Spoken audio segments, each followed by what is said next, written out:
Hello दोस्तों, आज हम लोग देखेंगे कक्षा 10 हिंदी का मॉडल पेपर 2026 में जो आ सकता है। ठीक है, जो रहता है इसका कोड रहता है 901। ठीक है, इसका कोड क्या रहता है 901। और देखते हैं समय कितना रहता है 3 घंटे 15 मिनट। और पूर्णांक कितना रहता है 70 नंबर का रहता है। और 30 नंबर आप लोगों को स्कूल से मिलता है। ठीक है, 30 नंबर किससे मिलता है? स्कूल से मिलता है। देख लेते हैं नोट में क्या दिखा दिया है। प्रारंभ के 15 मिनट परीक्षार्थियों को प्रश्न पत्र पढ़ने के लिए निर्धारित है। ठीक है, और देखते हैं निर्देश में सभी प्रश्न करना अनिवार्य है। ठीक है, सभी प्रश्न करना अनिवार्य है। दूसरा देख लेते हैं, यह प्रश्न पत्र 2 खंडों में विभाजित है। ठीक है, यानी कि विभक्त है, जो कि खंड अ तथा खंड ब में। आगे बढ़ते हैं और देखते हैं तीसरा निर्देश क्या दिया है। खंड अ में 1 अंक के 20 बहुविकल्पीय प्रश्न हैं। ठीक है, जिनके सही उत्तर OMR उत्तर प्रपत्र पर नीले अथवा काले बॉल पॉइंट कलम से सही विकल्प वाले गोले को पूर्ण रूप से काला करें। ठीक है, काला करें, अच्छा से भरना है। ठीक है, खंड अ के प्रत्येक प्रश्न का निर्देश पढ़कर केवल उत्तर को जो उत्तर है OMR शीट पर देना है, ये ध्यान रखिएगा। और उसे क्या करना है, OMR शीट पर उत्तर देने के बाद आप लोगों को काटना नहीं है, ना इरेजन करना है, ना वाइटनर का प्रयोग करना है। ठीक है, आगे बढ़ते हैं 5 नंबर। प्रश्न के अंक उसके सम्मुख अंकित रहेंगे। जितने नंबर का प्रश्न रहेगा उसके बगल में उसका क्या रहेगा, अंकित रहेगा कि ये 1 नंबर का है, 2 नंबर का है, 5 नंबर का है, 7 नंबर का है, ऐसे ना। आगे बढ़ते हैं और देखते हैं खंड ब में 50 अंक के वर्णनात्मक प्रश्न रहेंगे। मतलब आप लोगों को करना रहेगा लिखकर उत्तर शीट पर। ठीक है, खंड ब में सभी प्रश्नों के उत्तर एक साथ ही करें। ठीक है, खंड ब में सभी प्रश्नों के उत्तर कैसे करें, एक साथ ही करें। प्रथम प्रश्न से आरंभ कीजिए तथा अंतिम प्रश्न तक करते जाइए। जो प्रश्न न आता हो उस पर समय नष्ट न कीजिए। ठीक है, इतना हम लोगों का निर्देश दिया है। और खंड अ में आ जाते हैं बहुविकल्पीय प्रश्न। ठीक है, क्या बहुविकल्पीय प्रश्न है? वैदेही वनवास के रचनाकार हैं मैथिली शरणगुप्त, महादेवी वर्मा, अयोध्या सिंह उपाध्याय हरिया और सियाराम शरणगुप्त। तो आप लोग कमेंट बॉक्स में कमेंट जरूर कीजिएगा कि इसका आंसर क्या होगा। तो हम लोग का आंसर सी हो जाएगा। ठीक है, अयोध्या सिंह उपाध्याय हरियौध। आगे बढ़ते हैं 2 नंबर। प्रयोगवादी के कवि हैं भूषण, अज्ञेय, सुमित्रानंदन पंत, महादेवी वर्मा। आप लोग बताइए कि 2 नंबर का क्या होगा। तो हम लोग का हो जाएगा अज्ञेय। ठीक है, अज्ञेय का पूरा नाम है सचितानंद हीरानंद वात्स्यायन अज्ञेय। ठीक है, सचितानंद हीरानंद वात्स्यायन अज्ञेय। आगे बढ़ते हैं 3 नंबर। भाव विलास के रचनाकार हैं देव, बिहारी, चिंतामणि, मतीराम। तो आप लोग बताइए भाव विलास के जो हैं देव हैं। ठीक है, भाव विलास हो जाए, भवानी विलास हो जाए, रस विलास हो जाए। ठीक है, ये सब क्या है, किसके रचना है? तो देव के हैं। आगे बढ़ते हैं 4 नंबर। 4 नंबर क्या कह रहा है? छत्रसाल दशक किनकी रचना है? पद्माकर की, बिहारी की, भूषण की, मतीराम की। तो छत्रसाल दशक जो है भूषण की रचना है। ठीक है, किसकी है? भूषण की रचना है। आगे बढ़ते हैं और देखते हैं 5 नंबर। कला और बूढ़ा चांद के रचनाकार हैं जयशंकर प्रसाद, गिरजा कुमार माथुर, सुभद्रा कुमारी चौहान, सुमित्रानंदन पंत। कला और बूढ़ा चांद के रचनाकार कौन है? 5 नंबर का आप लोग कमेंट बॉक्स में कमेंट कीजिएगा। तो हम लोग का हो जाएगा सुमित्रानंदन पंत जी हैं। ठीक है, आगे देखते हैं 6 नंबर। नीर का निर्माण फिर किस विधा की रचना है? जीवनी है, आत्मकथा है, रेखाचित्र है, जो एकांकी है। आप लोग कमेंट बॉक्स में कमेंट जरूर कीजिएगा। तो देखिए नीर का निर्माण फिर हरिवंश राय बच्चन की रचना है। ठीक है, बच्चन की रचना है, बच्चन की रचना है। ठीक है, और जो है यह किस विधा की रचना है? तो आत्मकथा है। क्या है? आत्मकथा है। तो ये ध्यान रखिएगा। ये इसके रचनाकार पूछे तो हरिवंश राय बच्चन जी हो जाएंगे। ठीक है, हरिवंश राय बच्चन। ठीक है, और जो विधा का है तो आत्मकथा हो जाएगा, यानी कि हम लोग का बी ऑप्शन करेक्ट हो जाएगा। आगे बढ़ते हैं 7 नंबर। 7 नंबर क्वेश्चन क्या कह रहा है? निम्नलिखित में से शुक्ल युग के लेखक हैं मोहन राकेश, अमृत राय, श्याम सुंदर दास, कमलेश्वर। तो हम लोगों का हो जाएगा श्याम सुंदर दास। ठीक है, कौन हो जाएंगे? श्याम सुंदर दास। ठीक है, आगे बढ़ते हैं। 8 नंबर क्वेश्चन क्या कह रहा है, निम्नलिखित कथनों में से कौन से कथन का सही है उसे लिखिए। संसाक के रचनाकार आचार्य रामचंद्र शुक्ल जी हैं? नहीं। आकाशद्वीप कहानी के लेखक राम कुमार वर्मा हैं? नहीं। कौन है आकाशद्वीप के लेखक कौन है? आप लोग कमेंट बॉक्स में कमेंट कीजिएगा। आगे बढ़ते हैं और देखते हैं। 80 नंबर, भारतेंदु हरिश्चंद्र आलोचक साहित्य के जनक माने जाते हैं? हाँ, ये करेक्ट ऑप्शन है, ठीक है, यानी सी ऑप्शन इसका हो जाएगा। क्या भूलूं के याद करूं निम्नलिखित निबंध जो है किसका है? जयशंकर प्रसाद का? नहीं।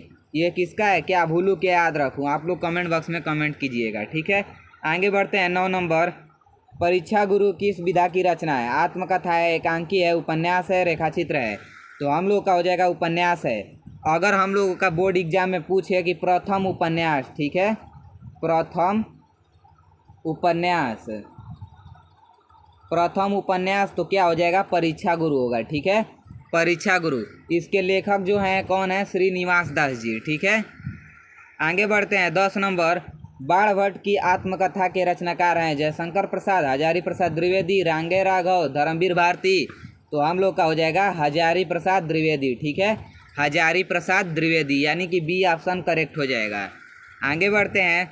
11 नंबर, रस के कितने अंग होते हैं? 5, 4, 3, इनमें से कोई नहीं। तो आप लोग कमेंट बॉक्स में कमेंट कीजिए कि इसका आंसर क्या होगा, 11 नंबर का क्या होगा। तो हम लोग का हो जाएगा 4 होते हैं, ठीक है। अंग कितने होते हैं? 4 होते हैं, ठीक है। आगे बढ़ते हैं।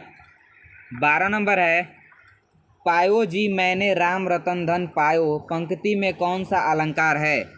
उपमा अलंकार, रूपक अलंकार, उत्प्रेक्षा अलंकार, यमक अलंकार? तो आप लोग कमेंट बॉक्स में कमेंट कीजिए कि 12 नंबर का क्या होगा। तो हम लोग का हो जाएगा रूपक अलंकार है, ठीक है। पायो जी मैंने राम रतन धन पायो में रूपक अलंकार है, ठीक है। आगे बढ़ते हैं। 13 नंबर, सोरठा के पहले चरण में कितनी मात्राएं होती हैं? 13, 12, 11, 16?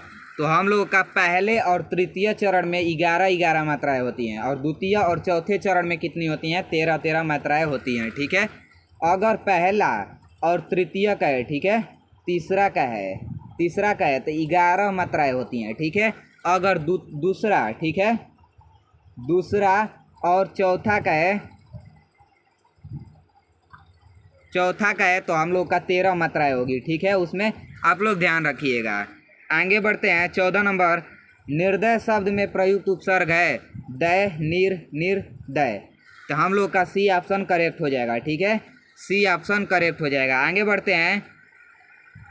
नील गाय में कौन सा समास है? कर्मधारय समास, द्वंद्व समास, द्विगु समास, बहुव्रीहि समास? तो हम लोग का हो जाएगा कर्मधारय समास है। क्या है? कर्मधारय समास है। आगे बढ़ते हैं। खेत का तत्सम रूप है? भूमि, जमीन, क्षेत्र, पृथ्वी? तो खेत का तत्सम रूप होगा क्षेत्र, ठीक है, क्या? क्षेत्र। आगे बढ़ते हैं। युष्मद शब्द का पश्चिमी विभक्ति बहुवचन का रूप होगा? ए होगा, बी होगा, सी होगा, डी होगा? आप लोग कमेंट बॉक्स में कमेंट कीजिए। तो हम लोग का सी ऑप्शन करेक्ट हो जाएगा, ठीक है, सी ऑप्शन करेक्ट हो जाएगा। आप देखते हैं 18 नंबर, भाववाच्य में किसकी प्रधानता होती है? कर्ता की प्रधानता, कर्म की प्रधानता, क्रिया की प्रधानता? इनमें से कोई नहीं। अगर भाववाच्य कहे तो भाव में क्रिया की प्रधानता होती है। किसमें? क्रिया की प्रधानता होती है, ये ध्यान रखिएगा। आगे बढ़ते हैं। 19 नंबर, वाक्य के कितने तत्व होते हैं? 2, 4, 3, 8? आप लोग बताइए कि 19 नंबर का क्या होगा।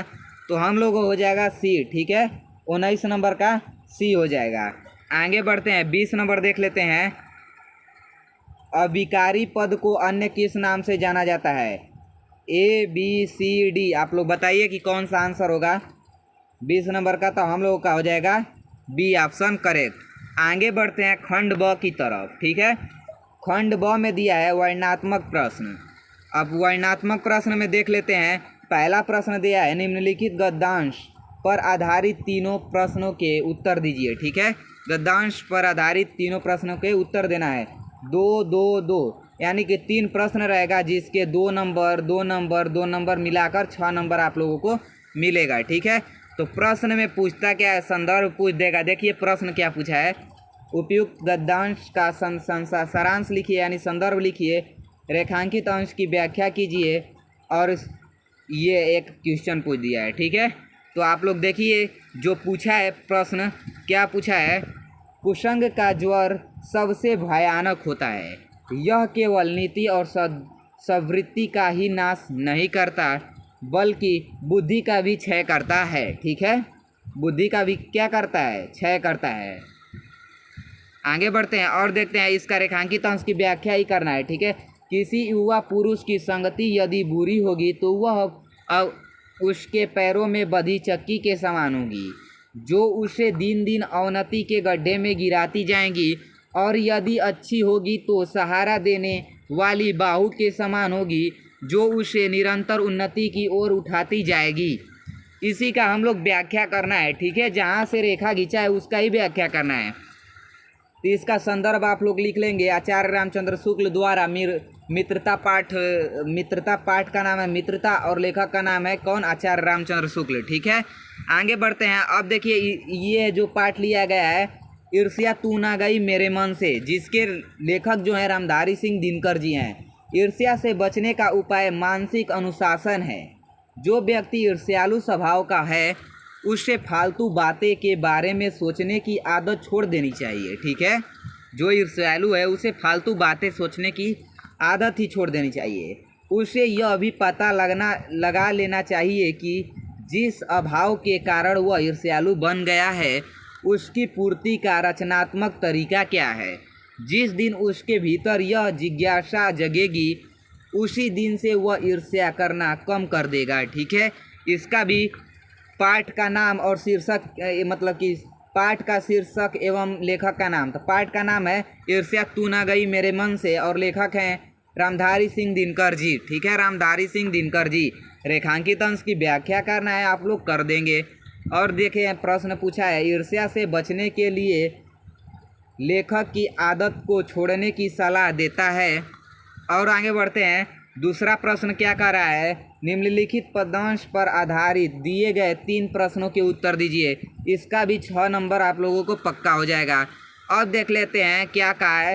रानी मैं अनजानी, ठीक है। रानी मैं जानी अनजानी महापविपाहन हूँ, ते कठोर हियो है, ठीक है। रानी मैं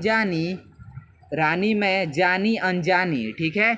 मतलब देखिए ये जो है तुलसीदास द्वारा लिखा गया है, ठीक है। जो रचित है तुलसीदास जी इनके कवि हैं। और यह रानी मैं अनजानी, यानी कि मान लीजिए कि जानी अनजानी जो कह रही हैं, जो राम सीता और लक्ष्मण जब वनवास में जाते हैं और रास्ते में ढेर सारी स्त्रियां रहती हैं, और एक दूसरे से स्त्रियां कहती हैं कि इतना मनोहर मूर्ति को कई मतलब जो है रानी, यानी कि जो इन लोगों को वनवास दी थी, कैकैया नाम था, ठीक है। उनको थोड़ा भी जो क्या हुआ कि कुछ यही है, ठीक है। पाठ में रानी में जानी अनजानी महापविपाहन हूँ, ते कठोर हियो है, राजहू काज अकाज न जनयो, ठीक है। जो राजा दशरथ थे वो जो इन लोगों को समझ नहीं पाए, इसका आप लोग व्याख्या कर लेंगे। ऐसे मनोहर मूर्ति जैसे कि मान लीजिए कि ऐसा मनोहर मूर्ति जैसे वो लग रहे थे कि कोई अपना हृदय से उन लोगों को मतलब बाहर नहीं कर सकता, यानी दूर नहीं कर सकता है। इसीलिए कैकैया माता जो हैं उनको ना कठोर दिल वाले बताया गया है। इसमें ना कठोर दिल के एक स्त्री की तरह बताया गया है, ठीक है। यही आप लोगों को इसका शीर्षक जो है वन पथ पर है, ठीक है। तो आप लोग संदर्भ लिख लेंगे, व्याख्या भी कर लीजिएगा। और ऐसी मनोहर मूर्ति किसके लिए प्रयुक्त है, तो ये है राम लक्ष्मण और सीता, ठीक है। आगे बढ़ते हैं। चढ़ चेतक पर तलवार उठा रखता था भूतल पानी को, राणा प्रताप सिर काट काट करता था सफल जवानी को, ठीक है। आगे बढ़ते हैं और देखते हैं। सेना नायक राणा के भी रण देख कर चाहे भरे, मेवाड़ सिपाही लड़ते थे दूने तिगुने उत्साह भरे, ठीक है। इसका भी हम लोग कवि का नाम और शीर्षक का नाम लिखना है। और इसमें रेखांकित अंश की व्याख्या करना है और योद्धा का वर्णन करना है। ठीक है, आगे बढ़ते हैं। 3 नंबर प्रश्न, निम्नलिखित संस्कृत गद्यावतरणों में से किसी एक अवतरण का संदर्भ सहित हिंदी में अनुवाद कीजिए। ठीक है, अथवा में कर भी देता है और दोनों में से कोई को एक ही को करना है। ठीक है, ये वाराणसी पाठ से लिया गया है ये। ठीक है, आप लोग देख लीजिएगा और इसका अनुवाद कर दीजिएगा और सहित क्या संदर्भ भी लिख दीजिएगा। आप लोगों को 5 नंबर कन्फर्म हो जाएगा। ये लिखिए चाहे ये लिखिए, कोई एक ही लिखिएगा आप लोग। ठीक है, आगे बढ़ते हैं। दिए गए संस्कृत पदांशों में से किसी एक का संदर्भ सहित हिंदी में अनुवाद कीजिए। ठीक है, इसका भी 5 नंबर मिलेगा। ठीक है, आप लोग यहाँ से इतना करिए, इसका करिए, चाहे अथवा में ये है आप लोगों को, ये आप लोग कर सकते हैं। कोई भी इसका आप लोग संदर्भ लिखिएगा और इसका अनुवाद कर दीजिएगा। ठीक है, आगे बढ़ते हैं। 5 नंबर, अपने पठित खंड काव्य के आधार पर दिए गए प्रश्नों में से किसी एक प्रश्न का उत्तर दीजिए। ठीक है, 3 नंबर जो मिलेगा आप लोगों को काव्य खंड से है। मुक्तिदूत खंड काव्य से है। ठीक है, मुक्तिदूत खंड काव्य के आधार पर उसके प्रमुख पात्र का चित्र चरित्र वर्णन कीजिए। ठीक है, मुक्तिदूत जो होता है गाजीपुर में, आप लोग गाजीपुर के हैं तो आप लोग मुक्तिदूत लिख सकते हैं, और न तो आप लोग अपने अपने स्कूल में जाकर कंफर्म कर लीजिएगा कि क्या लिखना है, किस जिले से हैं आप लोग तो। ठीक है, मुक्तिदूत खंड काव्य के 3य सर्ग का आप लोगों को लिखना है।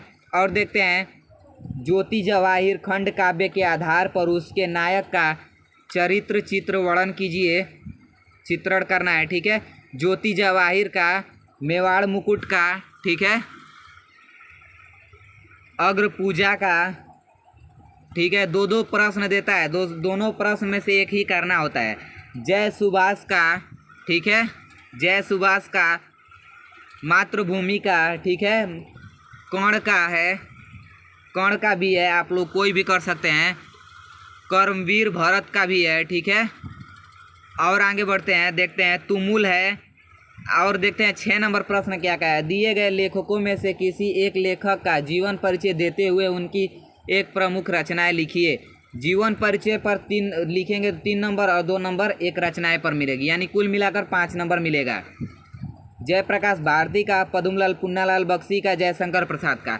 अगर आप लोग 3 जीवन परिचय याद कर लेते हैं तो कोई ना कोई आप लोगों को मिल जाएगा देखने के लिए। जयशंकर प्रसाद का, आचार्य रामचंद्र शुक्ल का और डॉक्टर राजेंद्र प्रसाद का। ठीक है, इधर से 3 याद कर लेते हैं तो आप लोगों का छूटेगा एक भी नहीं प्रश्न। और देखते हैं, निम्नलिखित कवियों में से किसी एक कवि का परिचय देते हुए उनकी एक प्रमुख रचनाएं लिखिए। 3 नंबर मिलता है जीवनी का और 2 नंबर रचनाएं का मिलता है, कुल मिलाकर 5 नंबर मिलता है। ठीक है, इसमें से आगे देख लेते हैं। पहला है सूरदास, मैथिली शरणगुप्त, माखनलाल चतुर्वेदी। अगर आप लोगों सूरदास, तुलसीदास और मैथिली शरणगुप्त का याद कर लेते हैं तो आप लोगों का बाहर नहीं आ सकता। ठीक है, इससे बाहर नहीं आ सकता। अब देखते हैं 7 नंबर, अपनी पाठ्य पुस्तक में से कंठस्थ कोई एक श्लोक लिखिए जो इस प्रश्न पत्र में न आया हो। 2 नंबर का मिलेगा, 2 नंबर का मिलेगा, आप लोग कोई भी लिख सकते हैं। ठीक है, निम्नलिखित में से कि नहीं 2 प्रश्नों के उत्तर संस्कृत में दीजिए। ठीक है, 1 2 3 4 प्रश्न दिया रहेगा, 2 प्रश्न आप लोगों को करना है। ठीक है, 1 नंबर का रहेगा। और देखते हैं 9 नंबर, निम्नलिखित में से किसी एक विषय पर निबंध लिखिए जो मिलेगा 7 नंबर। तो आप लोग वरदान, विज्ञान वरदान या अभिशाप पर, नारी सशक्तिकरण, स्वच्छ भारत अभियान पर और छात्र अनुशासन। अगर आप लोग ये याद कर लेते हैं और ये याद कर लेते हैं और ये याद कर लेते हैं तो आप लोगों को कभी भी छूट नहीं सकता आप लोगों का निबंध। और निबंध कैसे लिखना है, पहले उसका रूपरेखा लिखना है। ठीक है, रूप रेखा लिखना है, उसके बाद प्रस्तावना लिखना है, उसके बाद हेडिंग, वाइज हेडिंग अगर लिखेंगे और यह कब पेज में लिखना है तो 3 या 4 पेज में ही लिखें। ठीक है, 3 और 4 पेज में ही लिखें और पूरा प्रश्न करने के बाद ही लिखें, ये ध्यान रखिएगा। 10 नंबर देखते हैं, अपने जन्मदिन पर मित्र द्वारा भेजे गए उपहार के लिए मित्र को धन्यवाद पत्र लिखिए। राज्य परिवहन निगम के मुख्य प्रबंधक को बस चालक के अप्रशंसनीय व्यवहार का उल्लेख करते हुए शिकायत पत्र लिखिए। ये भी कितना नंबर का आता है? 4 नंबर का आता है, ठीक है। और ये 7 नंबर का आता है, ये 2 नंबर का आएगा, और ये 5 नंबर का आता है। यानी कि आप लोग 2 अगर इधर से कवि का परिचय याद कर लिए, जीवन परिचय और लेखक का, तो आप लोगों का 10 नंबर तो पक्का है, ठीक है। और आप लोग अगर गद्य खंड से याद कर लेते हैं, ठीक है। गद्य खंड में अगर जो भी व्याख्या करने के लिए आता है, अगर वो आप लोग कर लेते हैं तो आप लोगों का 12 नंबर तो यहीं से क्लियर हो जाएगा, ठीक है। 12 नंबर क्लियर हो जाएगा। और देखते हैं, और 5-5 नंबर का इधर से पूछता है, ठीक है। संस्कृत में से गद्य से पूछेगा और पद से पूछेगा, वो भी 5-5 नंबर। यानी कि अगर हम लोग 12 और 10 जोड़ दें, यानी 22 नंबर इधर से और 10 नंबर क्या जीवन परिचय से, यानी कि 32 नंबर ऐसे आ जाता है। और 3 नंबर का पूछता है, कितना? 3 नंबर का ये पूछ देगा, ठीक है। तो यानी कि 32 3 35 हो जाएगा, 35 हो जाएगा ये। और पूछता है क्या? 35 और 2 नंबर का ये पूछ देगा, ठीक है। प्रश्न पत्र में 9 आया हो तो 2 नंबर, 35 2 37 और 37 इसमें से 2 नंबर पूछेगा, 39 और 7 नंबर का ये पूछेगा और 4 नंबर का ये पूछ देगा, ठीक है। आप लोगों को टोटल 50 नंबर का ये वर्णनात्मक प्रश्न करना रहेगा, ठीक है। ऐसे ही मॉडल पेपर देखने के लिए हमारे चैनल पेज को सब्सक्राइब जरूर कीजिएगा। धन्यवाद।